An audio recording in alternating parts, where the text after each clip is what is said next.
सितारे रहेंगे, हम एक दूसरे के सहारे रहेंगे। नजदीकियाँ क्या हो दूरियाँ,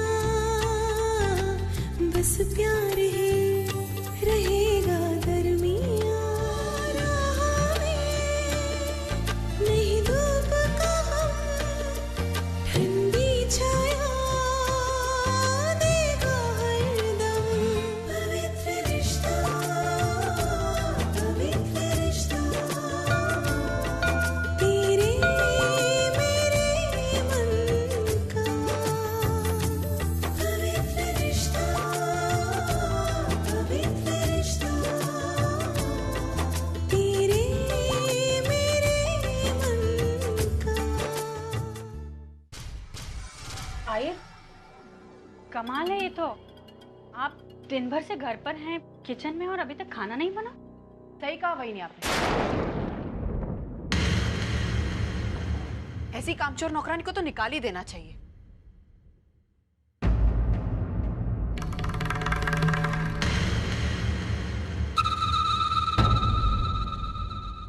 फर्चू, क्या कह रही है तू आई के बारे में इस तरह से? होटल में 3:10 पर अब अपनी सहेली के साथ खाना खा रही थी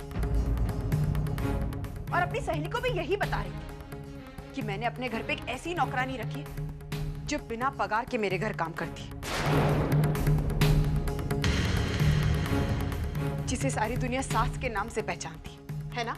देखो अर्चना, 1 मिनट, ये हमारे घर का मामला है और इस बीच आप नहीं बोलेंगी। और इसके बाद भी अगर आपने बोला तो ये मत कहना कि मैंने आपका अपमान किया। और चुप, अपनी है ना बकवास बंद करो। बकवास मैं नहीं, बकवास आप कर आई है भाई। मेरी आई का बहुत गलत फायदा उठाया आपने। अरे उस बेचारी को तो पता ही नहीं कि आप कौन कौन सी चाल चल रही है। उसे तो अभी भी यही लग रहा है कि उसकी बहू उसे यहाँ इसलिए लेकर आई ताकि उसके बच्चों को उसके दादी का प्यार मिले। आई जाग जाई, अपनी आंखें खोल और देख, तेरी बहू की नजरों में तेरी कीमत सिर्फ एक आया और नौकरानी से ज्यादा कुछ भी नहीं है। वो तुझे इसलिए यहाँ लेकर आई ताकि तू यहाँ का काम कर सके, उसके बच्चों को संभाल सके और वो वहां बाहर जाकर घूम सके। भाई आज भी उसने ऐसे ही किया। तू इतनी बीमार है, उसने ये नहीं सोचा कि तू बीमार है। वो अपनी दोस्त के साथ बाहर खाना खाने गई थी, मैंने अपनी आंखों से देखा। नहीं आई, ये झूठ बोल रही है।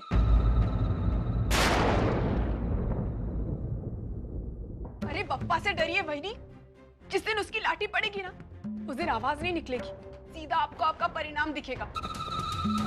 और मैं जो कुछ भी कह रही हूँ ना, किसी के कहीं सुनी नहीं कह रही हूँ। ये सब कुछ मैंने अपनी आंखों से वहां देखा। मैं वहां खुद मौजूद थी बहनी।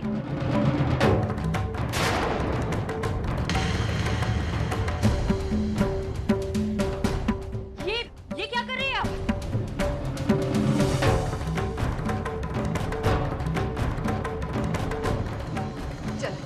चल मेरे साथ। अर्चु, रुको। ये क्या कर रही हो तुम? मेरे घर पर आकर तुम मेरे साथ ऐसा नहीं कर सकती हो। तुम्हें कोई अधिकार नहीं है। अधिकार, मान, सम्मान, ये सारे शब्द आपको शोभा नहीं देते बहनी। अगर आपको इन सारे शब्दों का मतलब पता होगा ना, तो आप आई के साथ कभी ऐसा करती ही नहीं। मेरी आई ने जिंदगी भर हर किसी से प्यार किया, हर किसी को प्यार दिया, लेकिन किसी से उम्मीद नहीं की कि उसे भी वो प्यार मिले। अरे आपने प्यार देना तो दूर, आपने उसे सास होने का दर्जा तक नहीं दिया। उसको बेचारी को यही लगता रहा ये मेरा घर है, मेरा घर है, लेकिन आप लोगों ने कभी उसे अपना ही नहीं माना। वर्षु बिल्कुल सही कहती थी कि बहिनी सिर्फ और सिर्फ अपने बारे में सोच सकती है, कभी दूसरों के बारे में सोच ही नहीं सकती। लेकिन मैं ही बेवकूफ थी जो आज मैंने आपका असली रूप देखा है बहनी। आज आपने हद कर दी। अरे अगर बच्चों को संभालने के लिए आई की जरूरत थी तो आई से कहते कि आई आप मेरे साथ घर चलो, आई खुशी खुशी आ जाती। इस तरह झूठा नाटक करने की क्या जरूरत थी आपको बहनी? अर्चु, तुम ये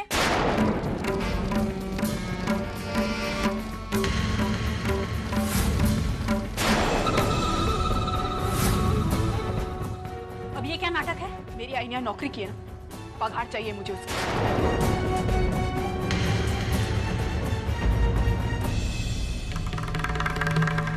कुल मिलाकर मेरी आई ने 35 दिन काम किया ना।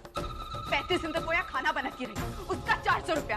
35 दिन तक वो आपके बच्चे संभालती रही, उसका 400 रुपया। 35 दिन तक वो झाड़ू पोछा करती रही, उसका 400 रुपया। कुल मिलाकर होते हैं 1200 रुपये। मुझे आज के आज अभी यही इसी वक्त हिसाब चाहिए। दीजिए, मुझे 1200 रुपये दीजिए। मेरी आई से जो आपने मेहनत कराई है, मुझे उसके पैसे अभी चाहिए। दीजिए। आई प्लीज, तू बीच में मत बोल। इस बार तो मैं हिसाब लेकर ही जाऊंगी यहाँ से। दीजिए भाई, मुझे हिसाब दीजिए। मैं जानती हूँ कि बाहर की नौकरानियों के मुकाबले में आपसे बहुत कम पैसा मांग रही हूँ। वो बात क्या है ना भाई, मेरी आई को मेरे दादा के घर से प्यार हो गया, लेकिन उसका हिसाब तो मैं लेकर जाऊंगी। दीजिए, दीजिए। सोच क्या रही भाई, नहीं दीजिए मुझे पैसा, दीजिए।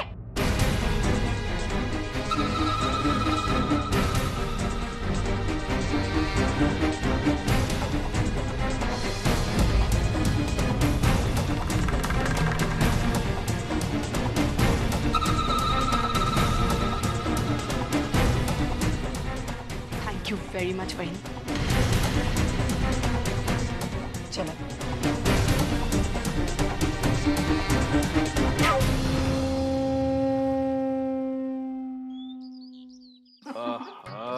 खाने की शक्ल देखकर ऐसा लग रहा है कि खाना कितना स्वाद होगा।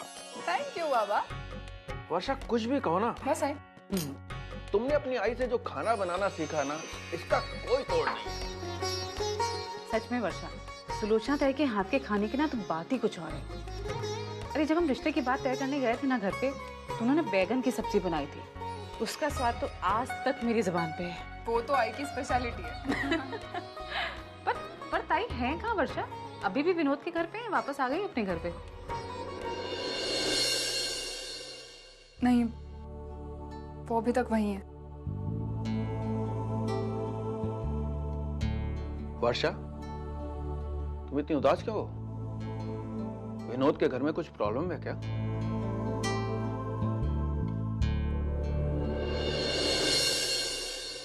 देखा जाए तो कोई प्रॉब्लम नहीं है, और देखा जाए तो प्रॉब्लम्स ही प्रॉब्लम्स है।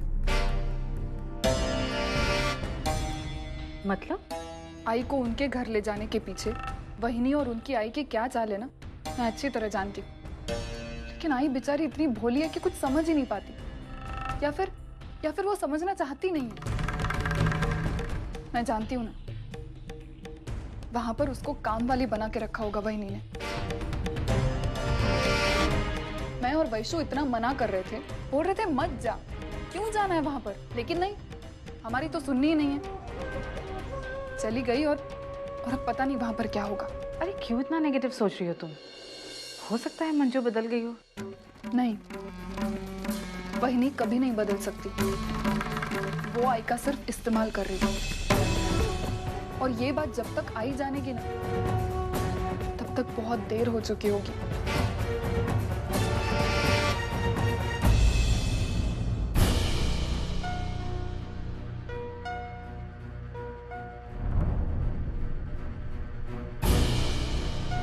सुलोचना,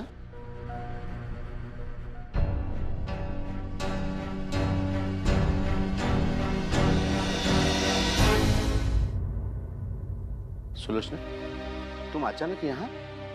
तुम तो विनोद के वापस आने के बाद आने वाली थी ना, तो फिर ये क्या हुआ है सुलोचना? अरे अर्चू बेटी, तू तो बता क्या हुआ है? अब माँ बेटी मेरा हार्ट फेल होने का इंतजार करोगी क्या? बताओ अर्चू, क्या हुआ है? मैं गलत थी बाबा, आप बिल्कुल सही थे। मैंने वहिनी की बातों में आकर आई को उस घर में भेजा, चाहे सारी दुनिया बदल जाए, लेकिन वहिनी कभी नहीं बदल सकती। अर्चू बेटी, पहेलियां मत बुझा, साफ साफ कह दे क्या हुआ है? उस घर में आई की कीमत एक नौकरानी से ज्यादा नहीं है बाबा।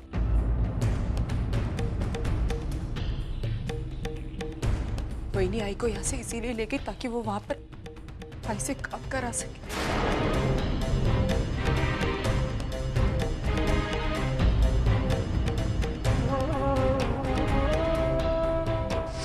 अपनेपन से और अपना घर समझकर काम करने वाली नौकरानी मिल गई है मुझे।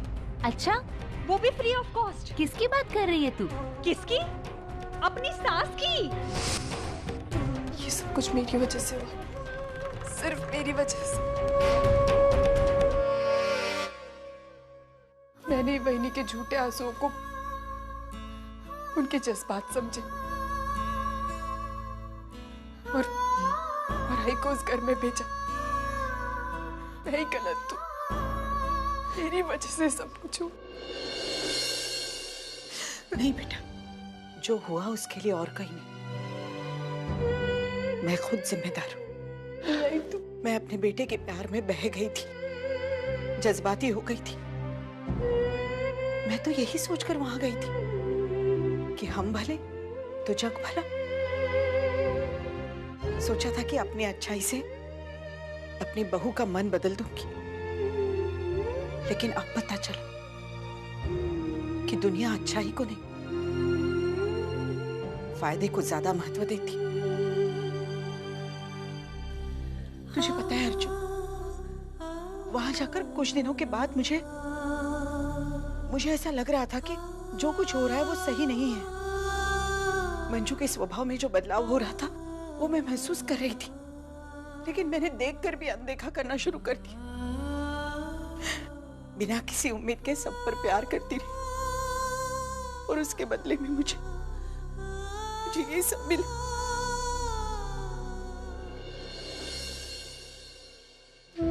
आज एक बात नए सिरे से सीखने को मिली। आप किसी से कितना भी प्यार करो, लेकिन अपने आत्मसम्मान के साथ कभी समझौता मत करो। जिसके लिए आप आंसू बहा रहे हो, उसे अगर आपकी कदर ही नहीं है तो गलती तो आपकी ही है ना।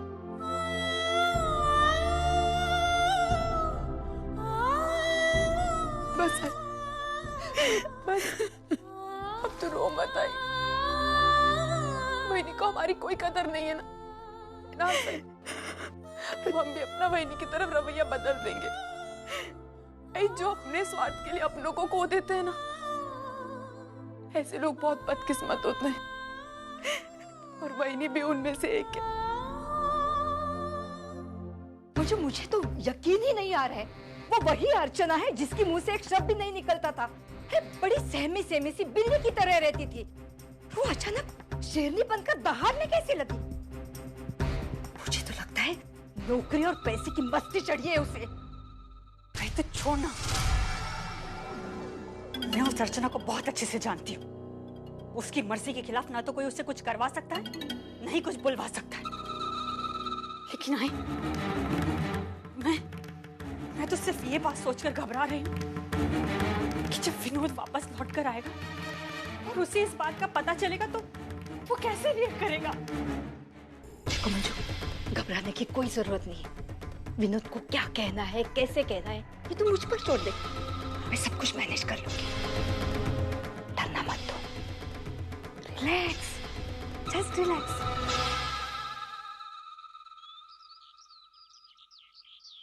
बाबा, चाय तैयार है, आ जाइए।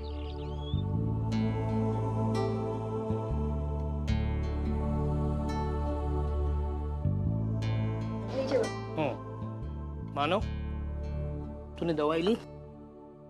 अरे मानव, देख ना बाबा, सच्चू अभी जा के आधे घंटे के बाद सोया। मुझे लगता है बरसात की वजह से उसको बहुत सर्दी भर गई है। छाती में कफ भरा है, रोते रोते सांस नहीं ले सकता है। अगर हमने अभी ध्यान नहीं दिया ना बेटा, तो उम्र बढ़ते बढ़ते तकलीफ और बढ़ती जाएगी। जल्द से जल्द हम उसको अच्छे डॉक्टर के पास लेके जाएंगे। हाँ बेटा। लेकिन सविता, उसका फैमिली डॉक्टर का इलाज चल रहा है ना? तुम्हारे फैमिली डॉक्टर पर मुझे जरा भी विश्वास नहीं, कुछ काम का नहीं है। एक दिन दवा देता है, 2 दिन तबीयत अच्छी रहती, तीसरे दिन फिर से बुखार आ जाता है। कुछ नहीं, स्पेशलिस्ट के पास जाएंगे। हाँ। देख, आज 5 तारीख है, आज ऐसे भी पगार मिल जाएगी। पैसे जैसे ही हाथ में आते हैं ना, सबसे पहले मैं सचिन को अच्छे डॉक्टर से दिखाऊंगा, ठीक है? जल्द से जल्द जाएंगे स्पेशलिस्ट के पास। आई, बाबा, ताई कुठे आहे? ताई उठे आई। आई, ताई तूने कल हमें ये सब कुछ फोन करके क्यों नहीं बताया?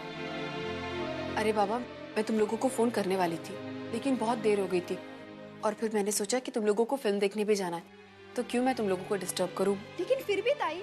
अरे बाबा, मैं आई को खुद वापस लेकर आई हूँ ना। तुम लोगों को मुझ पे भरोसा नहीं है तो आई से पूछ लो। भाई कैसी है तू? ठीक। देखा, हम दोनों को पता था, इसीलिए हमने तुझे वहां जाने से रोका था। पता था वही ऐसा ही कुछ करने वाली, और उन्होंने वही किया। हाँ, गुस्सा आ रहा है ना मुझे। क्या हालत बना के रखी, नौकरानी बना दिया है उन्होंने तुझे। ताई तूने अच्छा किया जो वहीनी को 4 बातें सुना कर आई। अगर तेरी जगह मैं होती ना तो आज तो मेरा हाथ उठ जाता था वहीनी पे। वैशु, और अगर मैं होती तो वहीनी के साथ साथ उसकी आई को भी 4 बातें सुनाती, क्योंकि हो ना हो ये सारा प्लान उसी के गंदे दिमाग से आया होगा, है ना?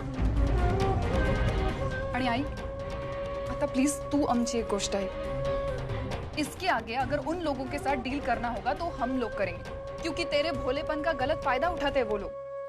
ठीक है, इसके बाद तुम जैसा कहोगी वैसा ही करूंगी। अगर तुम्हारी बात पहले ही मान लेती ना तो आज मुझे ये दिन ही नहीं देखना पड़ता। बहुत तकलीफ हुई ना तुझे वहां पर? बहुत काम करवाया होगा ना उन लोगों ने? अरे काम से मुझे कोई तकलीफ नहीं थी, बेटे का घर अपना घर समझकर ही कर रही थी मैं। लेकिन मंजू का बर्ताव इस तरह था ना कि आई तब मुझे तो ये नहीं पता चलता है कि दादा कैसे रह लेते हैं उनके साथ। दादा को तो अब आदत हो गई है सब कुछ सहने की। वैसे भी भोलेपन के मामले में आई से 4 कदम आगे जो है वो। अभी की बात ले लेना, बहिनी का इंटेंशन उनके समझ में ही नहीं आया। मतलब मैं तो दादा को फोन करके पूछने वाली थी, ये सब क्या हो रहा है? अरे नहीं, जो हुआ उसमें विनोद का कोई दोष नहीं है। वो तो बेचारा यहाँ था भी नहीं, और तुम लोग उसके साथ इस बारे में कोई बात नहीं करना। ठीक है, वो सब कुछ ठीक है, लेकिन मैं वहिनी को नहीं छोड़ने वाली, उसे सबक सिखा कर रहूंगी। नहीं वर्षु, तुम लोग ऐसा कुछ भी नहीं करोगे। ताई, जो कुछ भी कहना था मैं कह चुकी हूँ, अब जो करेंगे वो दादा करेंगे।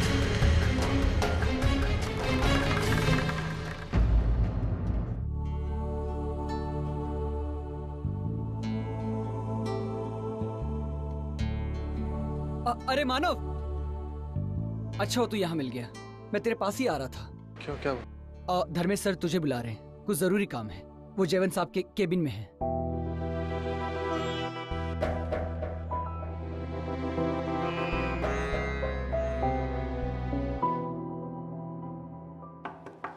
यस सर, मैं अंदर आ सकता हूँ?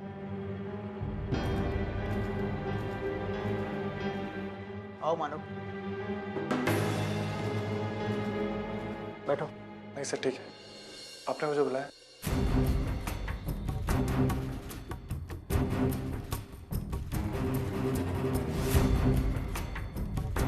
अब कैसी तबीयत है?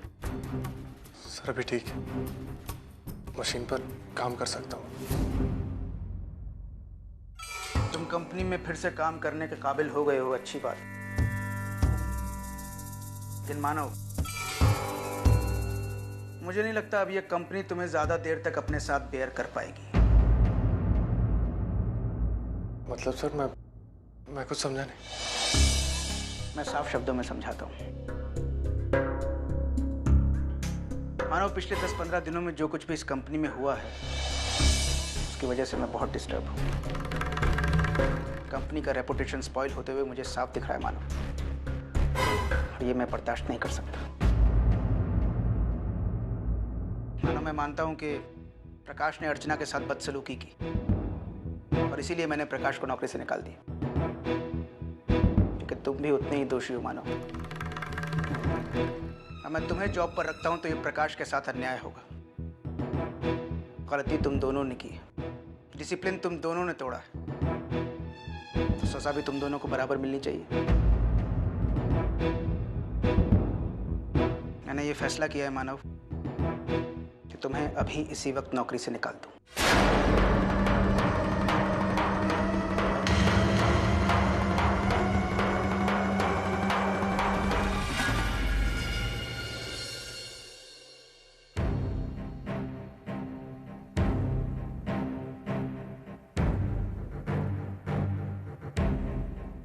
तुम्हारे पिछले महीने की पगार है।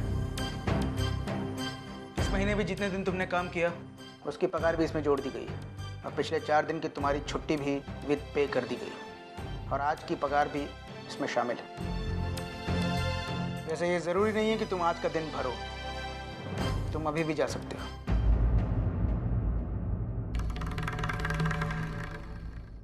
नहीं सर, मैं आज काम करके जाऊँ। सर ऐसा हो सकता है क्या कि कुछ सिर्फ 7 दिन की मोहलत आप दे सके? मैं कोई दूसरी नौकरी ढूंढ लूंगा सर। सॉरी मानव, नहीं हो सकता।